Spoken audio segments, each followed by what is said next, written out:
ನೋಡ್ರಿ, ನಾನು ಒಂದು ಸ್ಪಷ್ಟವಾಗಿ ಹೇಳ್ತೀನಿ, ಇವತ್ತು ಕಾಂಗ್ರೆಸ್ ಸರ್ಕಾರ ಬರಲಿಕ್ಕೆ ಅನೇಕ ಕಾರಣಗಳಿದೆ. ಅದು ನಮ್ಮಲ್ಲಿ ನಾವು ಏನು ಎಡವಿದ್ದೀವಿ ಅದು ಬೇರೆ ವಿಚಾರ. ಆದರೆ ಕಾಂಗ್ರೆಸ್ ಪಕ್ಷಕ್ಕೆ ಪಾಸಿಟಿವ್ ಆಗಿ ಹೇಳಬೇಕು ಅಂತಂದ್ರೆ 50% ಸಿದ್ದರಾಮಯ್ಯನವರಿಂದ ಕಾಂಗ್ರೆಸ್ ಸರ್ಕಾರ ಬಂದಿದ್ರೆ ಇನ್ನು 50% ಡಿ ಕೆ ಶಿವಕುಮಾರಿಂದ ಬಂದಿದೆ.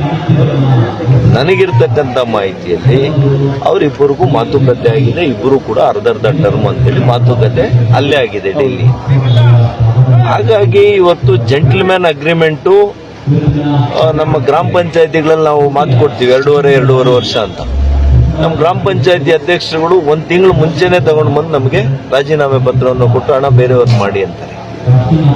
ಹಾಗಾಗಿ ಉನ್ನತ ಸ್ಥಾನದಲ್ಲಿರೋರು ಕೂಡ ಒಂದು ಜೆಂಟಲ್ಮ್ಯಾನ್ ಅಗ್ರಿಮೆಂಟ್ ಅಂದ್ರೆ ಏನು ಅಂತ ಅರ್ಥಕೋಬೇಕು.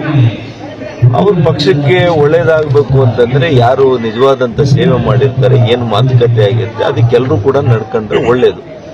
ಇಲ್ಲ ಸರ್ಕಾರ ಬಿದ್ದೋದ್ರೆ ಇದರಿಂದ ರಾಜ್ಯಕ್ಕೆ ಇನ್ನಷ್ಟು ಒಳ್ಳೇದು. ಮತ್ತೆ ಯಾಕೆ ಸರ್ ಕರ್ನಾಟಕ ರಾಜ್ಯಕ್ಕೆ ಒಳ್ಳೇದು.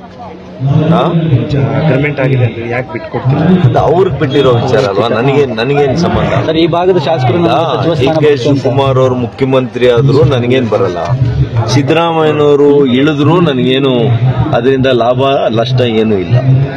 ಆದರೆ ಒಂದು ಮಾತ್ರ ಹೇಳ್ತೀನಿ, ಇದೇ ಸರ್ಕಾರ ಮುಂದುವರೆದ್ರೆ ನಿರಾಯಸವಾಗಿ ನಾವೇನು ಮಾಡಬೇಕಾಗಿಲ್ಲ. ಹೆಚ್ಚಾಗಿ ರಸ್ತೆಗಳಿಗೆ ಹೋರಾಟ ಕೂಡ ಕಡಿಮೆ ಮಾಡಬಹುದು. ಬೇಕಿದ್ರೆ ಜನರೇ ನಮ್ಮನ್ನು ಮತ್ತೆ ಕುರ್ಚಿಗಳಲ್ಲಿ ಕೂರಿಸ್ತಾರೆ, ಸರ್ಕಾರವನ್ನು ಅವರೇ ತರ್ತಾರೆ.